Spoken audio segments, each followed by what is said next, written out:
નમસ્કાર સ્પર્ધાર્થી મિત્રો, સ્વાગત છે આપનું આજના લેક્ચરમાં। તો આજે આપણે મૌર્ય યુગ જે અતિ મહત્ત્વનો યુગ આપણે ગણી શકીએ, જેમાં મહાન એવા રાજા ચંદ્રગુપ્ત મૌર્ય, અશોકનો સમાવેશ થાય છે। એવો ને સૌથી આમ મગધ પર સૌથી શક્તિશાળી શાસન કરનાર પણ કોઈ યુગ હોય તો તે જ છે મૌર્ય યુગ। તો તેનો આજે આપણે અભ્યાસ કરવાના છીએ। બે એક લેક્ચરો આના બનશે એ પહેલાં જ આપને જણાવી દઉં।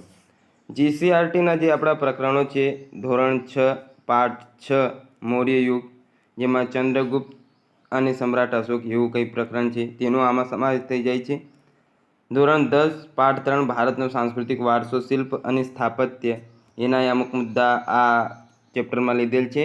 અને હિસ્ટ્રી ધોરણ 11 પાઠ 7 મૌર્ય યુગ, તેનો પણ આમાં સમાવેશ કરેલ છે।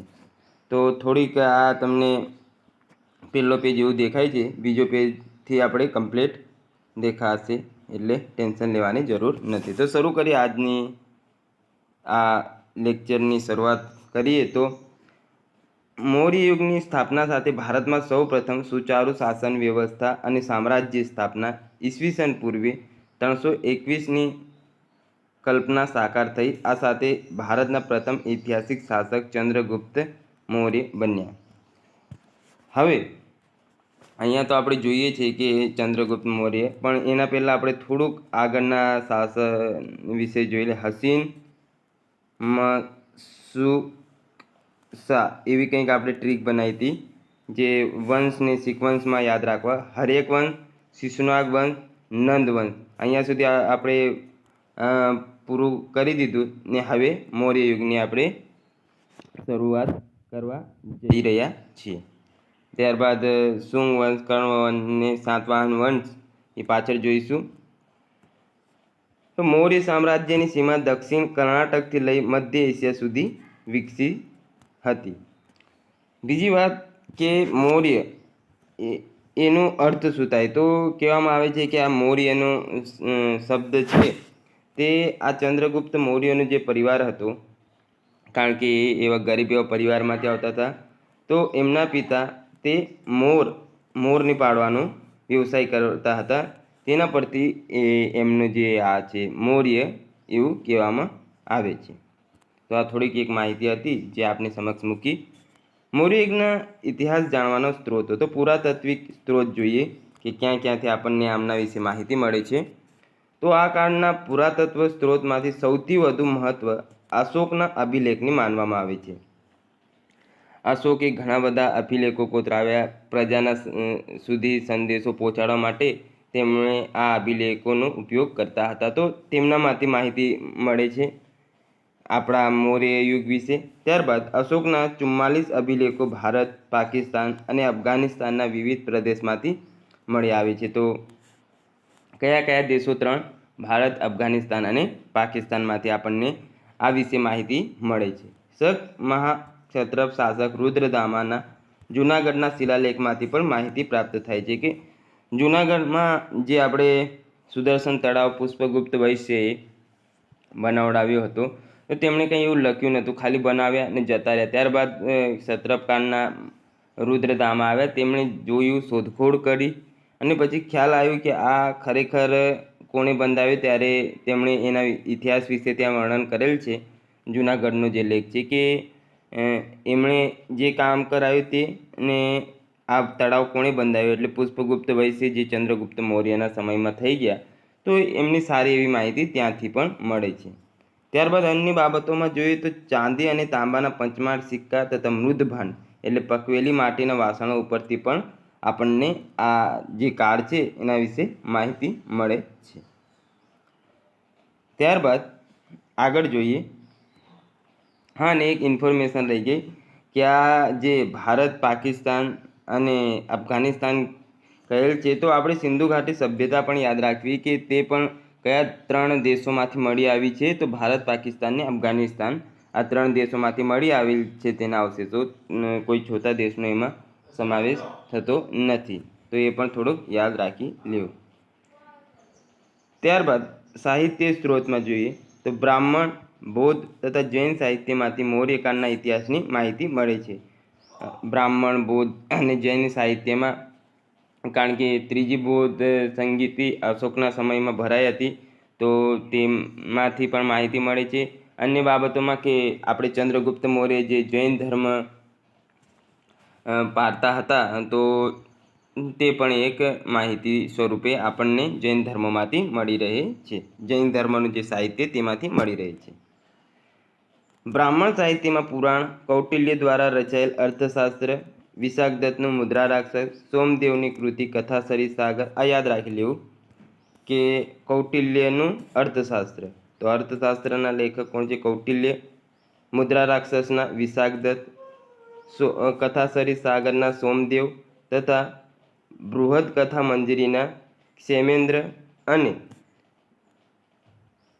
પતંજલિના મહાભાષ્ય, આ બધા જે લખેલ છે તે તમારે યાદ રાખી લેવા અથવા નોટ્સ બનાવી લેવી. આ ઉપરાંત બૌદ્ધ ગ્રંથો દીપવંશ, મહાવંશ, મહાબોધિવંશ, અશોકાવદન, દિવ્યવદાન તેમજ આર્ય મંજુશ્રી મુકલ્પમાંથી પણ મૌર્યકાળની જાણકારી આપણને મળતી જોવા મળે છે. જૈન ગ્રંથો જોઈએ તો ભદ્રબાહુનો કલ્પસૂત્ર છે તથા હેમચંદ્રાચાર્યના પરિશિષ્ટ પર્વમાંથી પણ આ જે મૌર્યકાળ વિશે આપણને માહિતી મળે છે. હવે અહીંયા એક બાબત રહી જાય છે કે ખરેખર આ મૌર્ય કાળની સ્થાપના કેવી રીતે થઈ? તો કહેવામાં આવે છે કે નંદ વંશમાં ધનાનંદ નામનો અંતિમ એક શાસક હતો, જે મૌર્યકાળ અગાઉ આપણે જોઈ ગયા. તો તેના દરબારમાં ચાણક્ય જાય છે ને ત્યાં એમનું દરબારમાં કેવું અપમાન થાય છે ને કોઈક સૈનિક આવે છે તે ત્યાં ચોટલી પકડી લે છે. ચોટલી પકડવા જતાં તેમની ચોટલી છૂટી જાય છે. તો તે સમયે જે ચાણક્ય ચંદ્રગુપ્ત મૌર્યના જે ગુરુ હતા, તો તે ત્યાં કહે છે કે જ્યાં સુધી ધનાનંદનું આ ઘમંડ નહીં ઉતારે ત્યાં સુધી આ ચોટલી બાંધશે નહીં. ને ત્યારબાદ એમની ચંદ્રગુપ્ત મૌર્ય સાથે મુલાકાત થાય છે ને તેને બધું શીખવાડી અને અંતે તેમનું સામ્રાજ્ય ત્યાં સ્થાપવામાં આવે છે. તો આ કંઈક શોર્ટ સ્ટોરી હતી. ત્યારબાદ આગળ જોઈએ કે વિદેશી યાત્રીઓનું વર્ણન. મેગેસ્થનીસ જે સેલ્યુકસ નિકેટરનું એક એમના રાજ્યમાંથી આવેલ એક વ્યક્તિ હતો, જે એમની પુત્રી હેલેના આપણે આગળ જોઈશું તેની સાથે આવેલ હતું. તેણે ઇન્ડિકા ગ્રંથ લખેલ છે. તો મેગેસ્થનીસ દ્વારા લખાયેલ ઇન્ડિકા ગ્રંથના આધાર પર પ્લિની તથા પ્લુટાર્કે મૌર્ય શાસનકાળની વિવિધ પ્રવૃત્તિઓની સ્પષ્ટતા કરી છે. નિયાર્કસ, આનાસિક્રિટસ તથા અન્ય ગ્રીક લેખકોએ સમયની ઐતિહાસિક ઘટનાઓનું પણ વિવરણ કર્યું છે. ત્યારબાદ એની આગળ જોઈએ આપણે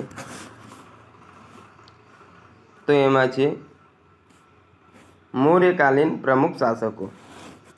સૌપ્રથમ છે ચંદ્રગુપ્ત મૌર્ય, ઈસવીસન પૂર્વ 321 ઈસવીસન પૂર્વ 297. સિકંદરનું ભારત પર આક્રમણ થયું. આ થોડીક સ્ટોરી છે કે ત્યારે તે ભારત પર આક્રમણ કર્યા વગર પાછો વળી ગયો હતો, માત્ર પાકિસ્તાન સુધી જ પહોંચ્યો હતો અને અહીં આ તરફ આવ્યો નહીં હતો. પરંતુ એક એનો સેલ્યુકસ નિકેટર નામનો સેનાપતિ હતો, જેણે તે સમયે એવી ધારણા હતી કે જો ભારત પર આક્રમણ કરતા તો એ લોકો જીતી શકતા હતા. ને બીજી બાબત એ કે ભારત આપણા દેશમાં હાથીઓ તે સમયે ઘણા બધા હતા, તો સેલ્યુકસ નિકેટરને હાથીએ બહુ પસંદ હતા. તો એ ધારણા સાથે તેઓ પછીથી આક્રમણ કરે છે. ચંદ્રગુપ્ત મૌર્યના સમયમાં એમને ખ્યાલ નહીં રહેતું કે ધનાનંદનું શાસન પતી ગયું અને આક્રમણ કરે છે, પરંતુ ચંદ્રગુપ્ત મૌર્યની વિશાળ સેનાના સામે તેઓ હારી જાય છે. પોતાની પુત્રી હેલેનાના લગ્ન ચંદ્રગુપ્ત મૌર્ય સાથે કરાવી દઈ ને દહેજમાં બલુચિસ્તાન સુધીનો વિસ્તાર તેમને આપી દે છે. ને ઉપહાર સ્વરૂપે ચંદ્રગુપ્ત મૌર્ય એમને 500 જેટલા હાથીની ભેટ કંઈક આપે છે. તો એ આપણે બધું જોવાના છીએ. તો આ થોડીક એક સ્ટોરી જેવું હતું. તો ઈસવીસન પૂર્વે 321માં મૌર્ય વંશના રાજા ચંદ્રગુપ્ત મૌર્યએ તેમના ગુરુ ચાણક્યની મદદથી નંદ વંશના છેલ્લા શાસક ધનાનંદને હરાવીને મૌર્ય સામ્રાજ્યનો પાયો નાખ્યો. ચંદ્રગુપ્તની માતાનું નામ મૂરા હતું. તો કોની મદદથી? એમના ગુરુ ચાણક્યની મદદથી. ઈસવીસન પૂર્વે 305માં મૌર્ય રાજા ચંદ્રગુપ્તનું યુદ્ધ ગ્રીક રાજવી સેલ્યુકસ નિકેટર સાથે થયું, જેમાં ચંદ્રગુપ્ત વિજયી બન્યા અને સેલ્યુકસની પુત્રી હેલેના સાથે તેમના લગ્ન કરી દેવામાં આવ્યા.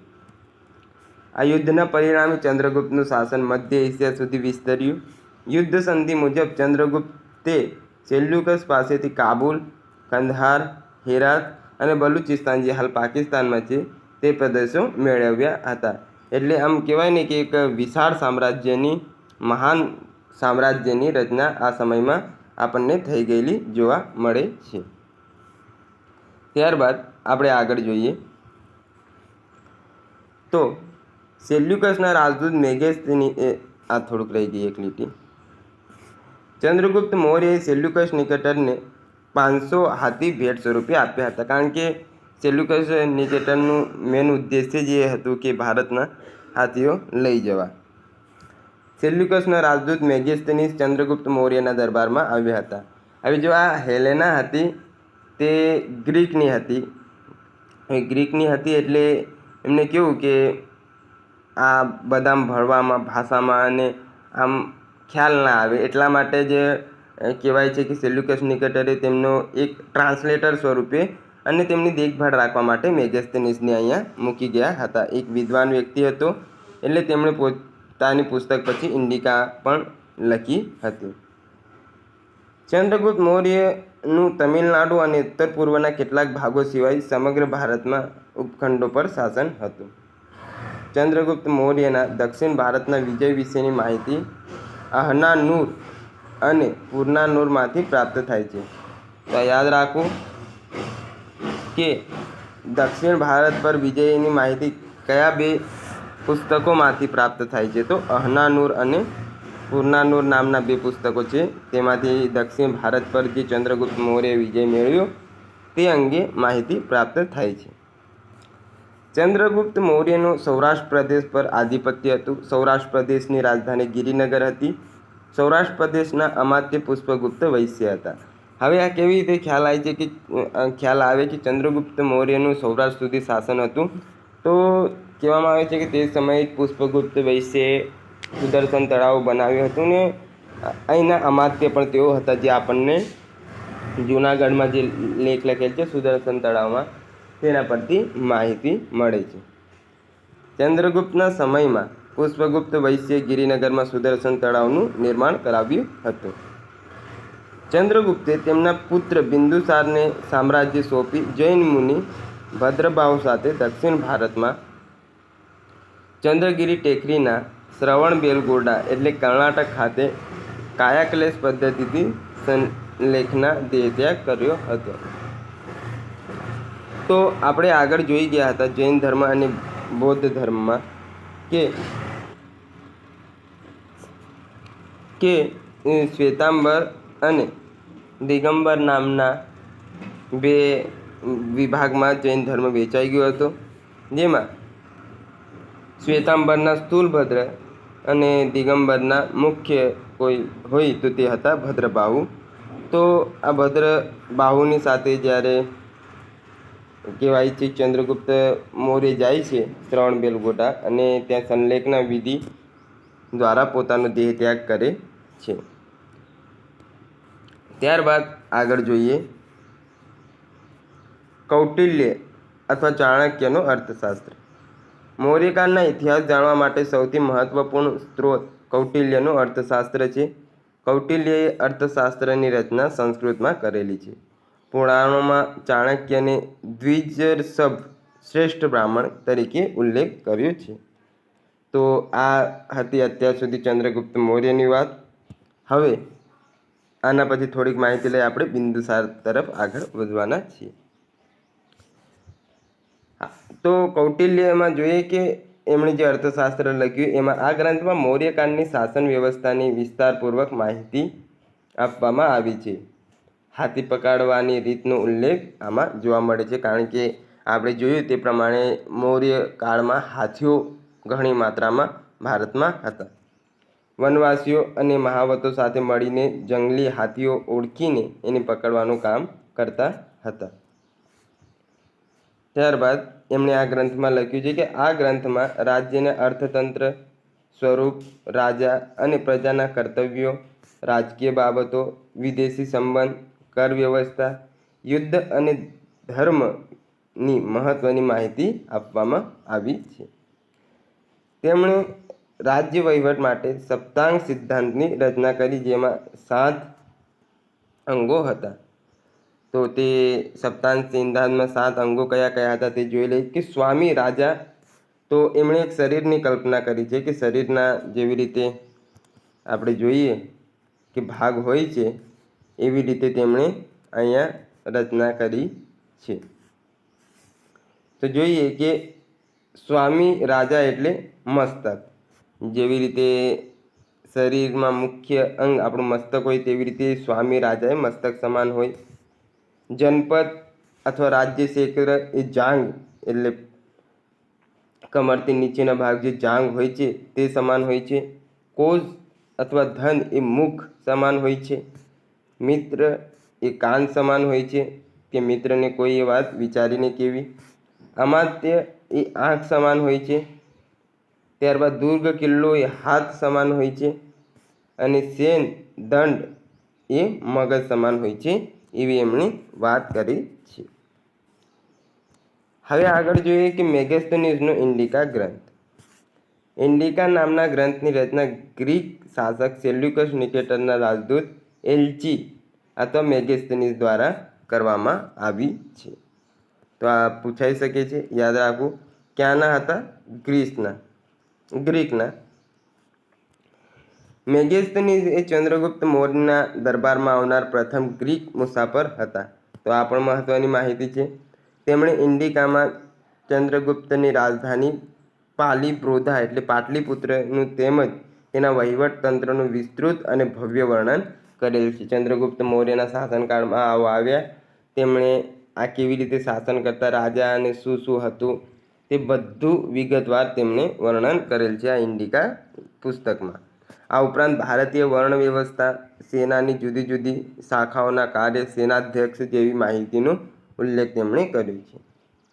મેગેસ્થનીસના ઇન્ડિકામાં ચંદ્રગુપ્તને સેન્ડ્રોકેટસ તરીકે દર્શાવે છે. સેન્ડ્રોકેટસ તરીકે તેમણે દર્શાવ્યું છે ચંદ્રગુપ્ત મૌર્યને, એ નામ ઉલ્લેખ કરેલ છે. મૌર્ય યુગના સમયના સમાજને 7 વર્ગમાં વહેંચવામાં આવતો હતો તેનો ઉલ્લેખ મેગેસ્થનીસ દ્વારા આ ઇન્ડિકા પુસ્તકમાં કરેલ છે, જે આ એક વિશેષ માહિતી છે. ત્યારબાદ મેગેસ્થનીસે ઇન્ડિકામાં સેનાની જુદી જુદી શાખાઓના કાર્ય તેમજ કિલ્લાની સુરક્ષા કરતા અંતપાલ નામના સેનાધ્યક્ષનો ઉલ્લેખ કરેલ છે. તો કયા જે સુરક્ષાકર્મીનો ઉલ્લેખ કરેલ છે તો તે છે અંતપાલ. મેગેસ્થનીસ નોંધે છે કે સમ્રાટ જાહેર જનતાની સામે આવવાના પ્રસંગ પર સોનાની પાલકીમાં બેસાડીને શોભાયાત્રાના રૂપમાં સરઘસ કાઢવામાં આવતો હતો. જ્યારે પણ રાજા પ્રજાની સમક્ષ આવતા ત્યારે સરઘસ સ્વરૂપે અને સોનાની પાલકીમાં તેઓ બેસીને આવતા હતા. ત્યારબાદ તેમના અંગરક્ષકો સોના અને ચાંદીના શણગારેલા હાથીઓ પર સવારી કરે છે. કેટલાક અંગરક્ષકો હાથમાં વૃક્ષના છોડવા લઈને ચાલે છે. જેમના અંગરક્ષકો છે તે પણ સોના અને ચાંદીના જે શણગારેલા હાથીઓ છે તેના પર બેસીને આવે છે. અને કેટલાક અંગરક્ષકો નીચે ચાલતા ચાલતા હાથમાં વૃક્ષ લઈને અથવા છોડ લઈને આવે છે. વૃક્ષ તો નહીં પણ છોડ લઈને આવે છે. છોડ પર પ્રશિક્ષિત પોપટનું ટોળું હોય છે. જે છોડ લઈને આવે તેમના પર પ્રશિક્ષિત જે પોપટ હોય તેમનું ટોળું હોય છે, જે સમ્રાટને પ્રદક્ષિણા કરે છે. સમ્રાટની આજુબાજુ કોઈ છે તો નહીં, કોઈ હુમલો કરે એવું તો નહીં, તે બધું ધ્યાન રાખે છે તે પોપટો. સામાન્ય રીતે રાજા સશસ્ત્ર મહિલાઓથી ઘેરાયેલા જોવા મળે છે. અહીંયા એક નકશો છે કે મૌર્ય સામ્રાજ્ય ઈસવીસન પૂર્વ 321થી ઈસવીસન પૂર્વે 185 સુધી હતો. તો ક્યાં ક્યાં સુધી હતો આ તરફ આપણે જોઈએ તો ખાલી દક્ષિણમાં અને શ્રીલંકા સુધી નહોતું, બાકી સમગ્ર ભારત, પાકિસ્તાનને આ બાજુ આપણે જઈએ તો અફઘાનિસ્તાનનો પણ સમાવેશ થઈ જતો જોવા મળે છે. અહીંયા છે આપણી મહત્ત્વની એવી તક્ષશિલા વિદ્યાપીઠ, ત્યારબાદ આ બાજુ પાટલીપુત્ર આપણને અહીંયા જોવા મળે છે મહત્ત્વના, આપણું સૌરાષ્ટ્ર, ગિરનાર. ત્યારબાદ બીજું જોઈએ તો આમાં મહત્ત્વનું એવું છે સાંચીનું સ્તૂપ આપણે જોઈશું તે છે. ત્યારબાદ ઉજ્જૈન છે અહીંયા. આગળ બીજું કપિલવસ્તુ છે. ત્યારબાદ બીજું કોસાંબી, તે પણ મહત્ત્વનું છે. ને સારનાથ, આ પણ મહત્ત્વનું છે. લોરિયા, નંદનગઢના સ્તૂપો પણ આપણે આગળ જોવાના છીએ. મહત્ત્વનું એવું એક કલિંગ છે જેમાં ઈસવીસન પૂર્વે 306ની આસપાસ અશોકે આક્રમણ કર્યું હતું. બસ આટલું છે આપણે જોયું તે. હવે જોઈએ બિંદુસાર. તો એ શરૂ કરતાં પહેલાં થોડુંક જણાવી દઉં કે બિંદુસારને કહેવામાં આવે છે કે એક શ્રેષ્ઠ પિતા અને શ્રેષ્ઠ પુત્રના પિતા, શ્રેષ્ઠ પિતાનો પુત્ર અને શ્રેષ્ઠ પુત્રનો પિતા, એના સિવાય બીજું કંઈ નહોતું. કારણ કે તેમણે એટલું કંઈ મહાન એવું કંઈ કાર્ય કરેલું નહોતું. તેમના પુત્ર હતા અશોક, તે એક મહાન સમ્રાટ બન્યા. તેમના પિતા ચંદ્રગુપ્ત મૌર્ય, પરંતુ બિંદુસારનો એટલો બધો આપણને ઉલ્લેખ જોવા મળતો નથી. તેઓ આજીવક સંપ્રદાયમાં માનતા હતા. પિતા ચંદ્રગુપ્ત મૌર્ય જૈન અને બિંદુસાર તે આજીવક સંપ્રદાયમાં માનતા હતા. પરંતુ આ તો સિક્વન્સમાં પૂછી લે એટલે તમારે યાદ રાખવું પડે. ચંદ્રગુપ્ત મૌર્ય, બિંદુસાર ને પછી અશોક. તો એ જોઈ લે. બિંદુસાર ઈસવીસન પૂર્વે 297 ઈસવીસન પૂર્વે 273નો સમયગાળો. ચંદ્રગુપ્ત મૌર્ય બાદ તેમના પુત્ર બિંદુસારે શાસન સંભાળ્યું. બિંદુસારનું સાચું નામ સિંહસેન હતું. તેમનું સાચું નામ શું હતું? સિંહસેન. ગ્રીક લેખકોએ તેમને અમિત્ર ચેટસ અને સંસ્કૃત ગ્રંથમાં અમિત્ર ઘાત એટલે શત્રુઓનો નાશ કરનાર કહ્યા છે. તો શું કહેવામાં આવે છે એમને? ગ્રીક લેખકોએ અમિત્ર ચેતસ એટલે અમિત્ર ઘાત અથવા શત્રુઓનો નાશ પણ કરનાર પણ કહી શકાય. તેઓ આજીવક સંપ્રદાયમાં માનતા હતા. તેના શાસન સમયે મૌર્ય સામ્રાજ્યમાં 5 પ્રાંતોની 5 રાજધાનીઓ હતી, જેમાં અશોક ઉજ્જૈન પ્રાંતનો વડો હતો અને તેનો મોટો પુત્ર સુસીમ તક્ષશિલા પ્રાંતનો વડો હતો. તો કહેવામાં આવે છે કે જ્યારે તેમનો પુત્ર સુશીલ ત્યાં તક્ષશિલામાં પ્રાંતમાં રાજ્ય કરતા હતા, તો તે સમયે ત્યાં બળવો ફાટી નીકળ્યો ને સુસીમથી આ જે બળવો દબાવી શકાયો નહીં, ત્યારે અશોકને ત્યાં મોકલવામાં આવ્યો અને તેમણે બળવો શાંત કરી દીધો. ત્યારબાદ તેમને રાજા તરીકે ઘોષિત કરી દેવામાં આવ્યા હતા પાછળથી. તેમના સમયકાળમાં તક્ષશિલા પ્રાંતમાં વિદ્રોહના પુરાવા પ્રાપ્ત થાય છે. બિંદુસારના સિરિયા અને અન્ય તત્કાલીન વૈશ્વિક સત્તાઓ સાથે ઘનિષ્ઠ રાજકીય અને સાંસ્કૃતિક સંબંધો હતા. તો આ હતી બિંદુસારની માહિતી. હવે સમ્રાટ અશોક વિશે જોઈએ. મહાન એવા શાસક અશોક, જેને કોઈ શોક નથી તેઓ. તો જોઈએ બિંદુસારનો પુત્ર અશોક ઈસવીસન પૂર્વે 269માં મગધની રાજધાની પર આવ્યા હતા.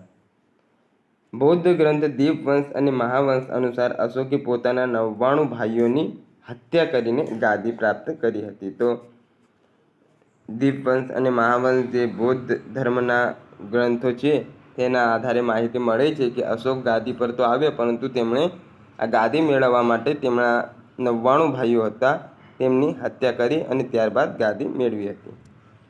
મગધની પડોશમાં આવેલા કલિંગ એટલે હાલનું ઓડિશાના રાજા જયંત સાથે અશોકે રાજ્યાભિષેકના 8મા વર્ષે ઈસવીસન પૂર્વે 261માં યુદ્ધ કર્યું હતું. આ યુદ્ધમાં અશોકનો વિજય થયો. આ યુદ્ધમાં હજારો લોકોના નરસંહાર બાદ સમ્રાટ અશોકનું હૃદય પરિવર્તન થયું હતું. તો કહેવામાં આવે છે કે જ્યારે રાજા તરીકે અશોક ચૂંટાયા ત્યારબાદ તેમનું જે શાસનકાળ હતું તો તેના 8મા જ વર્ષે એટલે ઈસવીસન પૂર્વે 261માં તેમણે કલિંગ પર યુદ્ધ કરી દીધું હતું. આ યુદ્ધ બાદ તેમનું જે કહેવામાં આવે છે કે હૃદય પરિવર્તન થયું અને તેમણે પછી બૌદ્ધ ધર્મ સ્વીકારી લીધો અને આ જે યુદ્ધ વગેરે બાબતો હતી તેનાથી દૂરી સ્થાપિત કરી લીધી હતી. તો કલિંગના યુદ્ધમાં મેન બાબત એવી બની હતી કે જ્યારે રાજા યુદ્ધ કરવા તે જઈ રહ્યા હતા ત્યારે એક નાનો બાળક તેમની સમક્ષ આવે છે અને જોઈએ છે રાજાને. તો રાજાને એવું લાગે છે કે આને પાણીની જરૂરિયાત છે. રાજા એને પાણી આપવા જાય છે પરંતુ એ બાળક દૂર ભાગે છે. તો દૂરથી જ એનો સૈનિક ભાલો ફેંકીને આપે છે ને ત્યાં જ તે 5 કે 6 વર્ષના બાળકની મૃત્યુ થઈ જાય છે. તો આ ભયાનક એવું દ્રશ્ય જોઈને રાજાનું હૃદય પરિવર્તન થઈ જાય છે એવી કંઈ વાત જોવા મળે છે. આ થોડુંક કલેક્ટ કરી લેજો. મેં 306 કહી દીધું. 261 ઈસવીસન પૂર્વે કલિંગનું યુદ્ધ થયું હતું, જે આગળ ભૂલથી બોલાઈ ગયું છે. 306 એવું કંઈક બોલી દીધું છે તે. હવે જોઈએ સમ્રાટ અશોક અને બૌદ્ધ ધર્મ. તો એમાં છે કે દીપવંશ અને મહાવંશ મુજબ અશોકે કલિંગ યુદ્ધ બાદ બૌદ્ધ ભિક્ષુ ઉપગુપ્ત પાસેથી બૌદ્ધ ધર્મની દીક્ષા લીધી હતી. તેમણે ઉપગુપ્ત પાસે બૌદ્ધ ધર્મ દીક્ષા લીધી અને બૌદ્ધ ધર્મનો અંગીકાર કર્યો હતો. તેમજ તેમણે સંપૂર્ણ જીવન ધમ્મ એ સંસ્કૃત શબ્દ છે જેનું અર્થ પ્રાકૃત રૂપ છે. જે ધમ્મ છે સંસ્કૃત શબ્દ ધર્મનું પ્રાકૃત રૂપ છે, દ્વારા બૌદ્ધ ધર્મના સિદ્ધાંતોનો પ્રચાર પ્રસારમાં વ્યતીત કર્યું હતું. બૌદ્ધ ગ્રંથો અનુસાર અશોક સર્વશ્રેષ્ઠ પ્રસિદ્ધ રાજાઓમાંના એક હતા. અશોક દ્વારા ધર્મ સ્થાનોની યાત્રા કરવામાં આવી અને તેનો સંકેત તેના અભિલેખમાં લખેલા ધમ્મ યાત્રા શબ્દથી મળે છે. તેઓ હવે યુદ્ધનો ત્યાગ કરીને ધમ્મના માર્ગે કહેવામાં આવે છે કે જોડાઈ ગયા હતા. અશોકે 256 રાત્રિ ધમ્મ યાત્રા પર વિતાવી હતી. આ સમયના મોટા ભાગના ધાર્મિક સંપ્રદાય 2 ભાગમાં વહેંચવામાં આવ્યા હતા, જેમાં એક બ્રાહ્મણોનો સમુદાય અને બીજો શ્રમણોનો સમુદાય. શ્રમણોમાં બૌદ્ધ, જૈન અને બ્રાહ્મણો સાથે મતભેદ રાખવાવાળા અન્ય ધર્મોના સાધુઓનો સમાવેશ થતો હતો. જે બૌદ્ધ, જૈન અને બ્રાહ્મણ સાથે મતભેદ રાખે તેવા સાધુઓનો સમાવેશ આ શ્રમણોમાં થતો હતો. અશોકે ઈસવીસન પૂર્વે 251માં પાટલીપુત્રમાં મોગલીપુત્તિસ્તના અધ્યક્ષપદે ત્રીજી બૌદ્ધ પરિષદ બોલાવી હતી. આ ત્રીજી બૌદ્ધ પરિષદ આવી ગઈ. અગાઉ આપણે 2 બૌદ્ધ પરિષદ જોઈ ગયા હતા.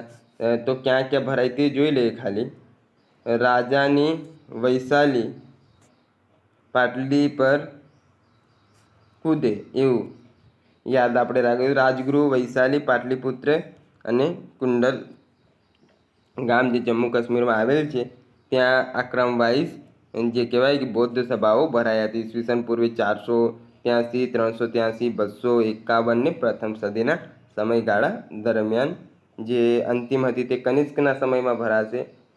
આ અગાઉની આપણે કાલાશોકના સમયમાં, અશોકના સમયમાં ને એક પ્રથમ ભરાઈ હતી તે હાલ યાદ નહીં આવતા રાજા. તો એમના સમયમાં આ સભાઓ ભરવામાં આવી હતી. તો જોઈએ કે આ પરિષદનો મુખ્ય હેતુ બૌદ્ધ ધર્મમાં ઊભા થયેલા મતાંતરો દૂર કરી ધાર્મિક એકતા સ્થાપવાનો હતો. બૌદ્ધ ધર્મ હવે ધીમે ધીમે જૂનો થવા લાગ્યો ને જેમ જેમ જૂનો થાય એટલે મતભેદો ધર્મોમાં ઊભા થતા હોય છે.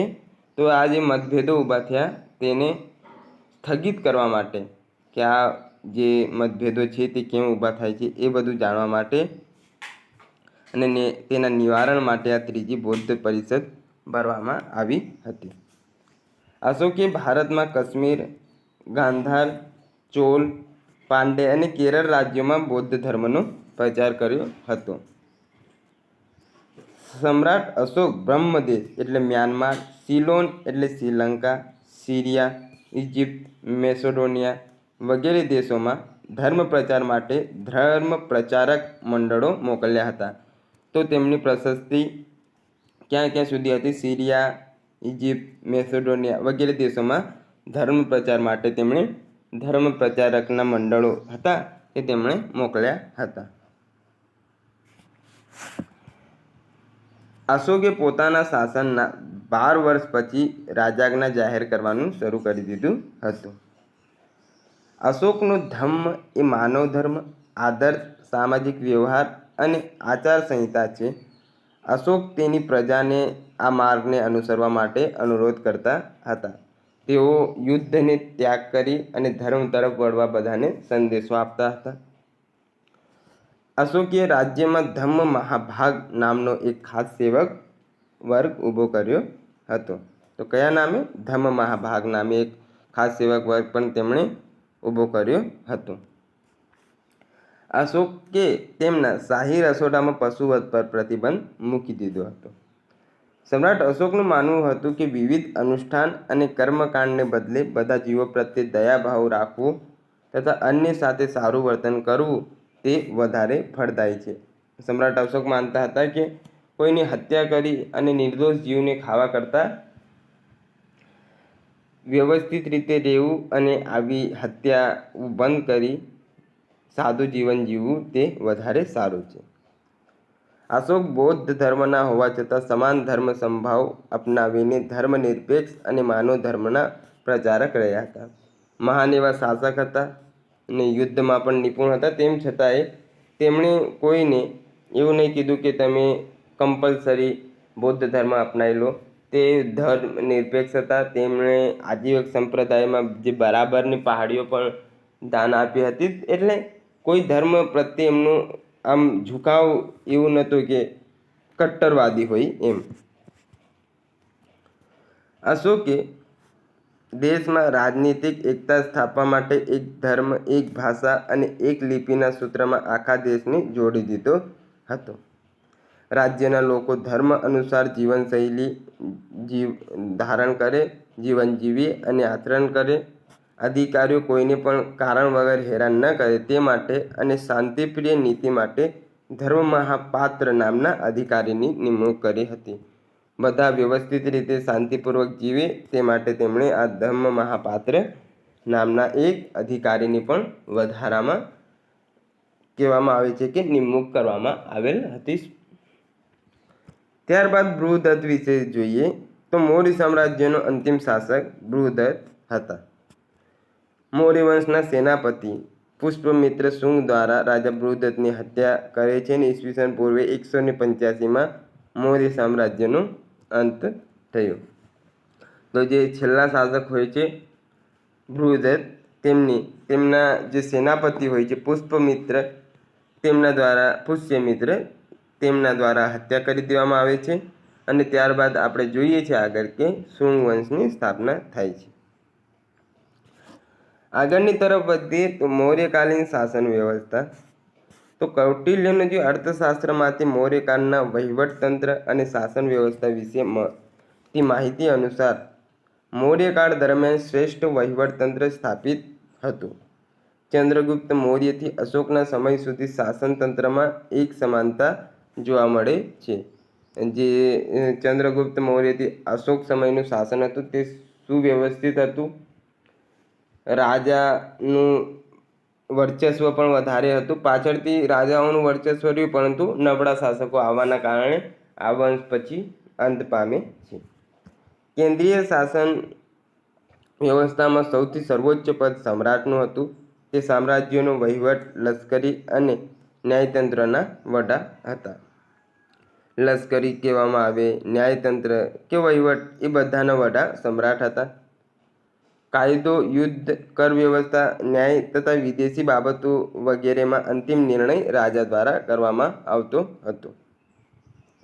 આમ શાસન વ્યવસ્થામાં રાજાનું સ્થાન મહત્વનું આપણને જોવા મળે છે.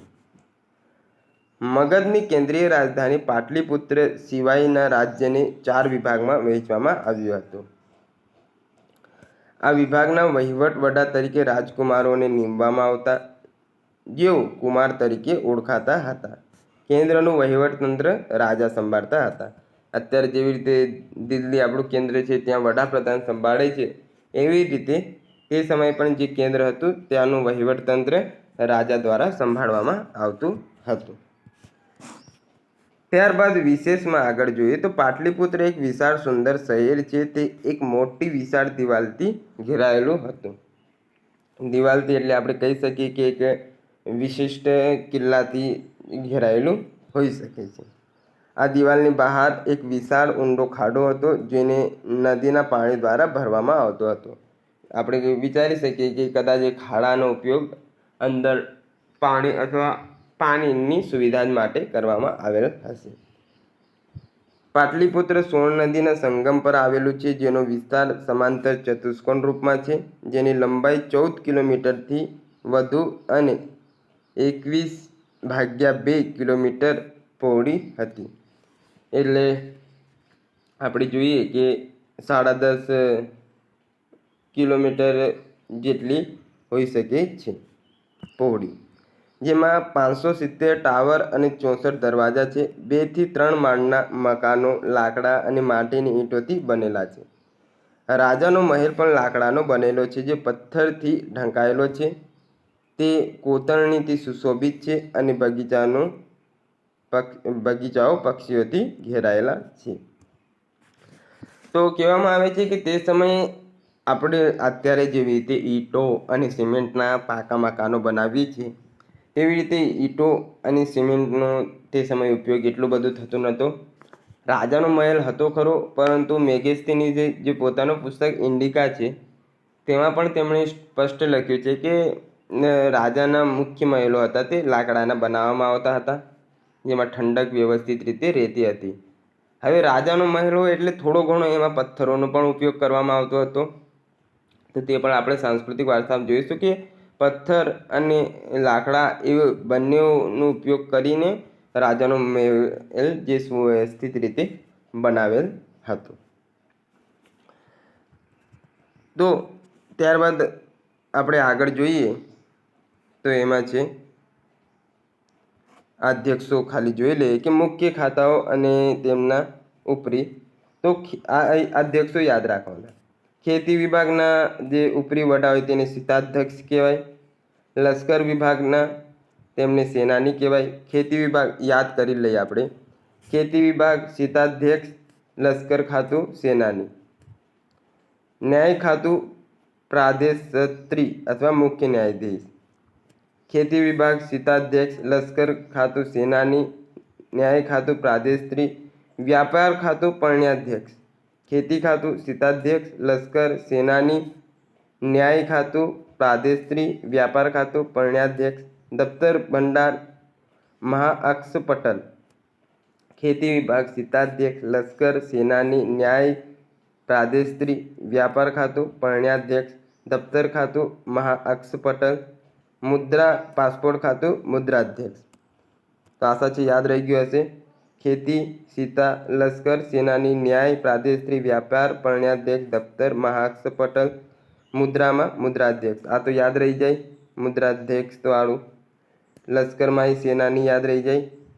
ન્યાયમાં પ્રાદેશત્રી, વ્યાપારમાં પરણ્યાધ્યક્ષ, દફતરમાં મહાઅક્ષપટલ અને મુદ્રામાં મુદ્રાધ્યક્ષ.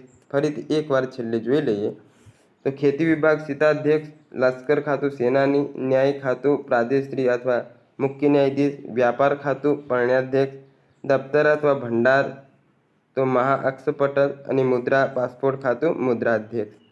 તો જે આ છે ખાતાના વડા તેમની વાત અહીં કરવામાં આવેલ છે. તો આપણા 100 જેટલા પેજ પતી ગયા છે અને લેક્ચરે હવે જોઈએ તો 40 મિનિટ આસપાસ થવા આવી ગયું છે. તો બીજા લેક્ચરમાં અહીંથી કન્ટિન્યુ કરીશું. આશા છે આજનો આ લેક્ચર આપને ગમ્યું હશે.